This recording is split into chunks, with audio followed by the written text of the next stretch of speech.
online before we get into the player cams right now. And we get into the drafts with Team Philippines in the blue side and Indonesia on the red. Off the bat, a fanny ban for the Philippines. Definitely trying to curb in the aggression. Taz on the side of Indonesia is a very infamous fanny player with a lot of mechanical skill. We've seen glimpses of it. Unfortunately, not as much success. But the Philippines respect that potential and ban it away. Indonesia, though, they might be going for the same strategy that Malaysia was going for. Ban out that Digi and get all the crowd control that favors the team that wants to go aggressively, that wants to be a lot more explosive and unpredictable. You can already see, like you mentioned, right? Indonesia are trying their best to take away the heroes that can really disengage from all the crazy engages that they usually look to bring. Atlas becomes a ban towards Indonesia from the Philippines, knowing that, again, Dreams is very, very good on that hero. An absolute monster when it comes down to going for those cheeky engages, those flashy plays as a roamer. Those unexpected plays. And speaking of unexpected, when you talk about Dreams, one of the heroes he doesn't really get to play a lot, but he can actually have a huge impact on, is that Kadita. So I wonder if that is still a possibility, as Indonesia will ban out that Benedetta, having a lot of mobility, a lot of wave clear, a lot of impact that can be translated, can be transferred to the side lanes or even the jungle. So they will not want to deal with that. And for the Philippines, it's going to be Leomord. Whoa. The Leomord ban, again, this is a hero that we've seen many times before. Leomord, I think, is the most banned hero so far in IESF. But it's already a very interesting ban. It's a very interesting draft phase for both of these teams.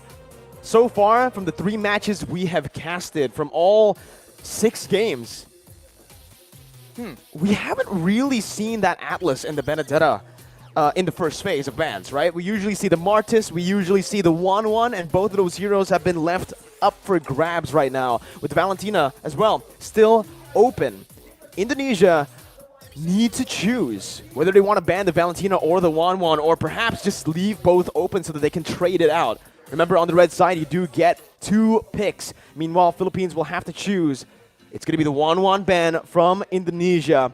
Valentina wide open, especially on the hands of Team Philippines, which we know can be flexed in the mid lane and to the jungle. You have to wonder if both these teams have access to information that we do not, as the public do not, right? Because a lot of these bans, yes, they are also meta picks, but they seem slightly targeted as well. Valentina will be the main pick for the Philippines. It's very strong, it has good burst and utility, and it will to play a bit of a mind game and confuse the drafting phase for Indonesia. But, ooh, the Kaja that we've seen being prioritized a lot by different teams. And as you mentioned, the Martis as well. There are a lot of options that Indonesia can try and use right now. Yeah. Indonesia, though, with the Kaja shadow pick, we haven't seen the Kaja go to the jungle here in IESF, which is pretty interesting, right? Because if you take a look at your ranked games, if you go on and play ranked, you should probably see a lot of Kajas in the jungle. And right now, I do believe Indonesia are going to pick up the Kaja to flex. We've seen it in the mid lane, we've seen it in the side lane as well, and even as a roamer. But the Fairness is going to be a pickup, another solid pickup for Indonesia. Meanwhile, Philippines, with no hesitation, instantly just lock in the Fredrin and the Beatrix. Another comfort pick for Philippines for their gold laner. The Filipino sniper. He is here to play for sure. And looking at the composition so far, it does seem like the Philippines have a lot more of a combo situation. They do have the big engage with a taunt from Fredrin, and they can combo the Beatrix, not only using the sniper, but with the Nibiru's Passion as well, which is a lot stronger right now.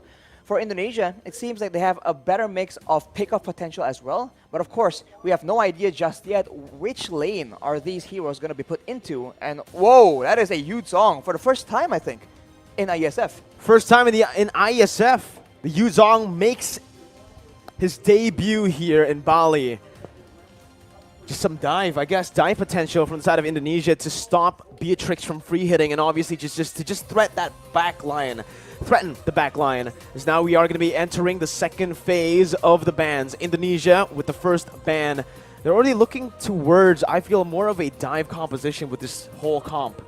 Indonesia with the Faramis, the Kaja, and the Yuzong, they're going to try their best to actually look for the all-in team fights, right? They do not want these team fights to go to distance, because if it does, Philippines have the heroes to take it.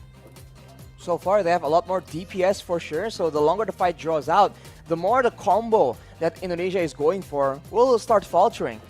Right now, we've seen a similar strategy, right? Faramis as well as the Kaja, but usually it's paired with an engage that can bring everyone together and allow that Kaja to have optimal damage output in those big fights. But now, for now at least, we haven't seen anything like that from the side of Indonesia. Leslie has been picked by the Philippines, so denying another sniper from Indonesia. And Lolita actually will be the ban for Indonesia. So maybe they are looking at a hero with a lot of projectiles for now. And I actually expected the Leslie to be picked up by Indonesia early on, right? The final pick of the first phase, the Yuzong, I expected it to be the Leslie.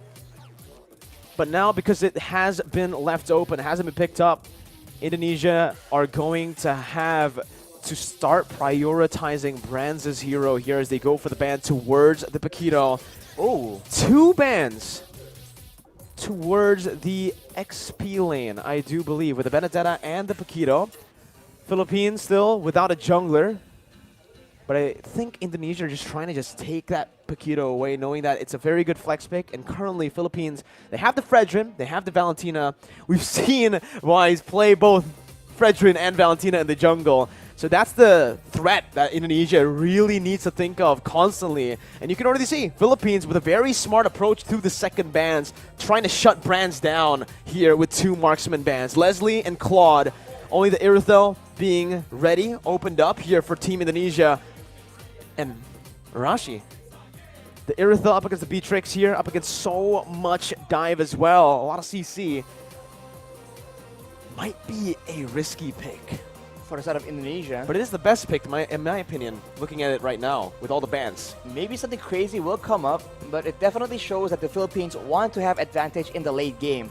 That Leslie and Claude are both very late game heroes, so maybe Indonesia can throw a curveball and pick a very aggressive early game hero instead. But no, it will be the Melissa. It still has a lot of AoE and a lot of potential to push away all these heroes that can pose a threat to the roster, at least the backline of Indonesia. So a very counter-smart approach as well. But finally, Philippines are going to round out their team composition. It's going to be Lapu Lapu. Will it be the signature as well? You gotta do it, man. You gotta do it, man. Do it. Come Philippines hovering over the signature pick. The M3 Blacklist International skin. But they would just hover over the Matilda. And decide to go for the Matilda, maybe for game number 1 here. Maybe they're saving the best for last, Arashi. But I can't believe they've there's done already this. a good show from the Philippines, showing that even as a shadow pick, it got us all hyped. It got the viewers all hyped as well, 100%. Team Indonesia with that Melissa pick, though, will have a bit of that disengage potential and a little bit of pressure, actually, in that gold lane. It is a winning lane for the Melissa in a straight-up 1v1. And now they are going to have to pick either a roamer or a jungler, depending on where the Kaja is going to go. They require some kind of crowd control, man. They have a lot of ways to actually facilitate their fights, but when it comes to forcing the Philippines into their own game, into fights that they want to take, it's going to be a bit difficult without any secure, and it will be the Gusion picked up. Hang on here. Let's take a very close look at the battle spells, because that will tell a very interesting story. Okay, all right. It is going to be the Kaja in the roam, as we mentioned before. The flex potential for the Kaja. We've seen it in the mid lane yesterday. Now we're seeing it in the roam position with the Gushin in the jungle. Wow. Based on both of the drafts, Philippines with a bit of both. Both of the drafts has a lot of dimensions to play with, a lot of win conditions to play around, with the dive being mentioned before. The flex potential for the Kaja. We've seen it in the mid lane yesterday. Now we're seeing it in the roam position with the Gushin in the jungle. Wow. Based on both of the drafts, Philippines with a bit of both. Both of the drafts has a lot of dimensions to play with, a lot of win conditions to play around with Of the Philippines, because we know strategic, slow maneuvers. The Philippines have a bit of an edge. At least that's what the public will believe. Well, we'll see how the match plays out here, Rashi, as we are going to get ready for the game. We're going to get ready to enter the portal, to enter the land of dawn for Team Philippines versus Indonesia on the opening match of day number 2. We're going to dive straight into the land of dawn, ladies and gentlemen, for Indonesia versus Philippines. Wow, honestly, the early game is going to be so important here because at any moment, right, any one of these teams, they can actually get an advantage, and if they do, both Indonesia and Philippines are notorious for taking that kind of lead and actually using it as efficiently as possible and punishing every single mistake. And if they do that, they can set the tone for the mid to late game all the way since as early as the 2nd or 3rd minute. You can see in the start here, both teams wanting to go for just a normal start, not really going for anything too aggressive early on. They both just want to clear their camps, get to a point where they can finally actually deal out some damage, the burst, and obviously use those power spikes well. Here, Arashi, with the pathing of both of the junglers, it does feel like they want to play towards the side laners a little bit early as well. We've also seen many times that Del Rosario on the utility junglers really likes to go and clear that gold lane to help the Beatrix out. Well, the early game is going to be so much pressure, so many things for the roamers to do, right? Because in the early game, it's always about how the roamers can facilitate. Will they move towards the gold lane? Will they move towards the mid lane? You know, once you get one of your laners ahead, that will allow you to use that lane as the basis to make plays happen. Well, here it is once again, 2 minutes in, and it's going to be Team Philippines who has a bit more pressure around a turtle with the Black Dragon form being popped in. It's still going to be Del Rosario who secures the retribution on the turtle. Divine Judgment going to be popped in towards Pada Pop, but it's not going to work. That is a very tanky hero, and you can see that despite all the burst damage being used by the Indonesian team, you do see that the Lapu-Lapu, man, is just so tanky. And we've seen this from Malaysia yesterday, actually. Formace able to 1v4. Maybe we'll see a similar play out for the Philippines in the bottom side. 2 minutes in, it's already a neutral objective secure for Team Philippines. And now they're going to look, again, just to play it calmly, play it efficiently. And that's exactly what they need to do. They do not need to go for anything too aggressive here when they have the lead. For the Indonesians, they need to make sure that they abuse that Cult Altar as much as possible. They do have the Black Dragon form as well, so those objective takes are going to be very much in their favor, only if they're able to actually get an advantage and actually capitalize on the fact that they have a bit more crowd control and they have a lot more utility that they can actually abuse to force the Philippines into a tough spot. But of course, if they do go too aggressively, there is a Lapu-Lapu, there is a Valentina, so a lot of counter-engage potential from the side of the Philippines. Well, here it is, another engage coming in, and that's going to be Dreams taken really low. First blood over to Philippines as they're looking for more. That's the IMU doing work, stealing away to the Divine Judgment and picking up another for Imam in the mid lane. That is what you have to be aware of, man. If you don't want to deal with the engage, you can engage on the engager, and that is exactly what the Philippines have done. They take out Dreams, and they hunt for stragglers afterwards. They have the tempo in the game right now, and if you look at the side lanes, that is where the action will start building up. Because with pressure in all the lanes from the Philippines, they're going to try and cut into the jungle and cut off members of Indonesia from their own backup. I just really like how Soriano is taking this lane, is approaching this lane, this matchup, right? Up against the Melissa, he knows exactly that he is going to lose out if he goes for these trades, if he goes for these 1v1 duels. So what he does is he swaps over to the Bennett just to clear out the waves, rotates over to help this team, and simultaneously gets even more gold because they're trying their best to actually funnel as much towards Soriano. And if Soriano gets a bit more items, he can very easily start poking down members from the side of the Indonesians because there's only one real tanky frontline member in Psychots, and if he is too low for a fight, it's going to be very difficult for the Indonesians to try and contest any kind of objective. Well, ladies and gentlemen, here, Villa Luna in the gold lane. They're looking for some plays here up in the gold lane. The gold lane for sure has been the target for a lot of plays, but here we go, they burst Passion! Soriano picking up a kill. And now Dreams is going to be very, very low. Gets out just barely here, but you can already see the cut coming in from Del Rosario over the top side. There's going to be flickers over under the tier 2. Dreams not using flicker just yet. Very wise to save that flicker, as he did have a bit of backup. Oof, as we called it out, man, the side lanes. There you go. Indonesia just a bit too late, a bit too behind when it comes to that pressure, and the Philippines absolutely capitalize and punish anybody who doesn't want to back away from their first turret, and they have taken the first structure, the first objective, and with that, they will have a lot more areas on the map to make plays around, and they do have a lot of very good catch. This is it, Arashi. This is the meta that we have been mentioning about. The ultimate bonding experience where they group up as 5 into the mid lane. They start to just put in a lot of mid pressure so that they can actually have more room to play in the side waves. 4 members grouping up and always just dap-a-dap in that XP lane solo.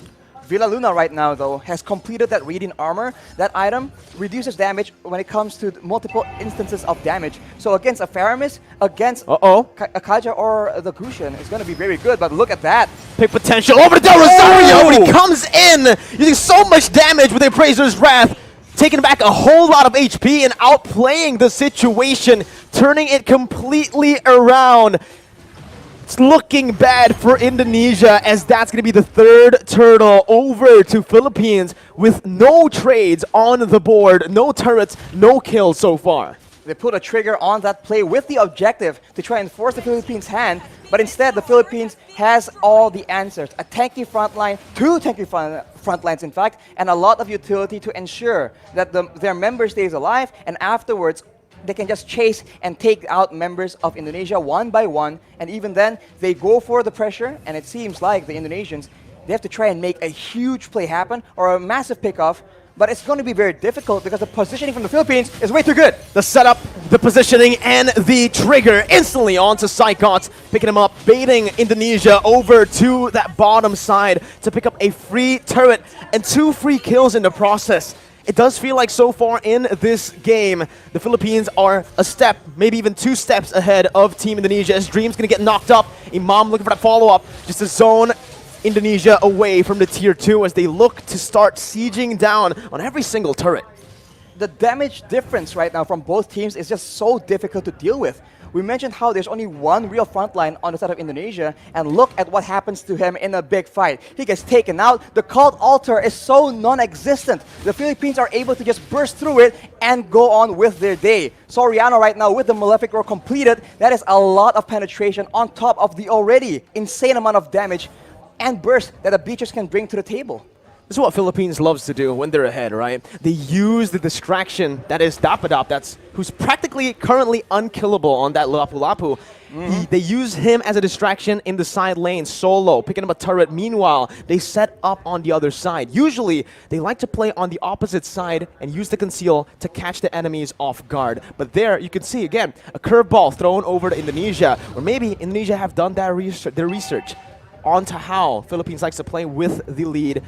They take another step ahead, and they think 2 steps ahead of Indonesia. Right now, again, it's going to be Divine Jump onto the frontliners with a lot of the resources burnt out. It's going to be Cyclops who jumps in and finishes off Soriano in the back lines, splitting Philippines in 2. Imam now flickering out, getting to safety, but all that was for the Lord. It's a 2-for-1 in the end. 2 kills over to Indonesia for a Lord take. Arashi, who's it worth for?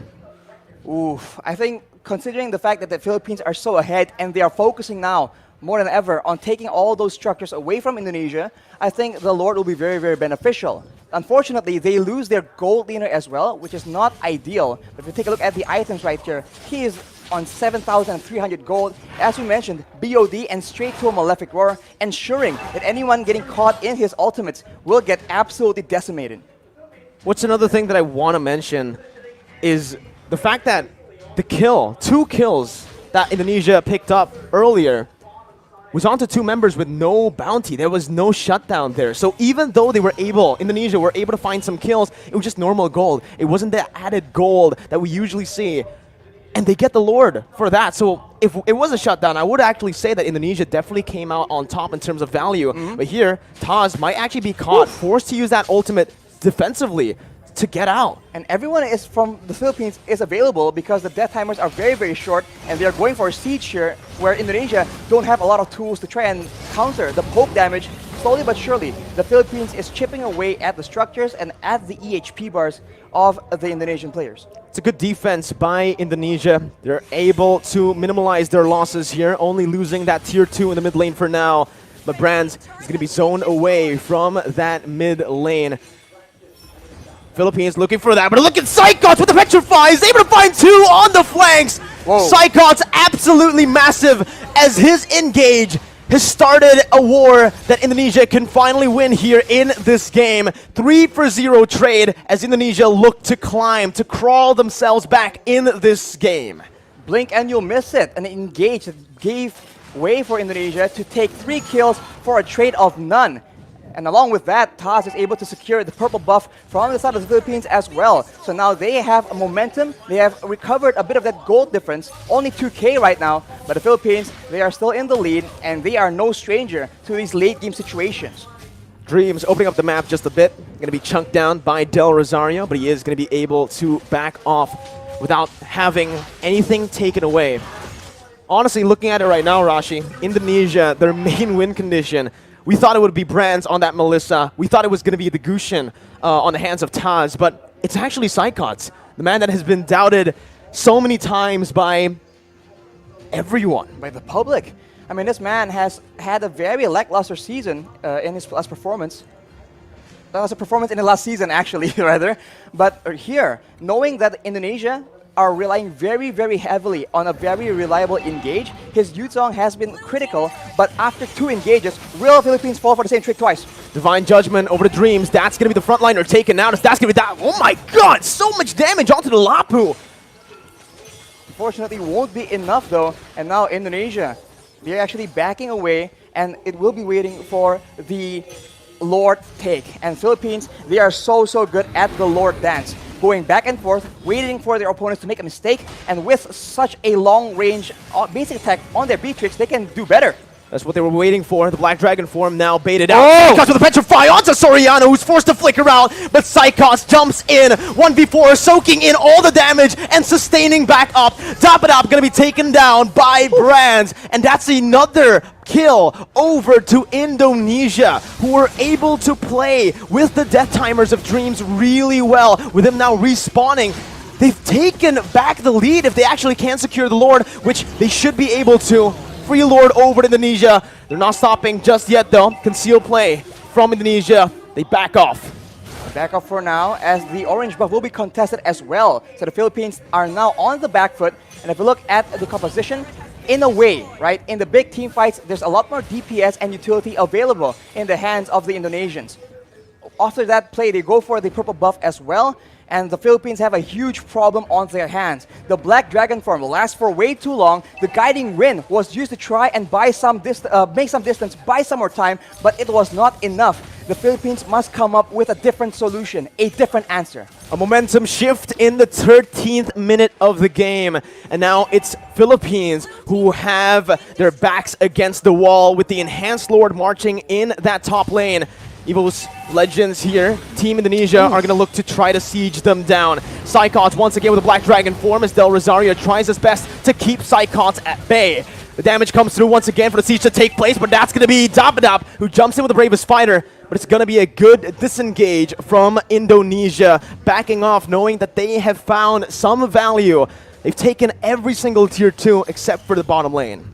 And look at how Psychots is playing around with his Petrify, man. He goes in for the Black Dragon form, but he doesn't always use that Petrify. And when you think about it, the Petrify is what makes these engages so dangerous. It guarantees the Furious Dive knockup, and that is what allows Indonesia to just be a lot more elusive. And as we talked about it earlier, this is what is so dangerous. They can feint around. act like they're about to engage a fight and then back away. The Philippines need to identify the right moment and then adjust accordingly. Do they want to go and fight after the Black Dragon form is down, or do they want to just stall? Villaluna with that circling eagle over the branch, but it's going to be baited in with the cold ulcer placed as well. Soriano targeted by the flanks, and that's going to be Taz who picks up the Beatrix. Soriano taken down, Braz in the midst of it all, still life stealing with his fire! Braz is massive!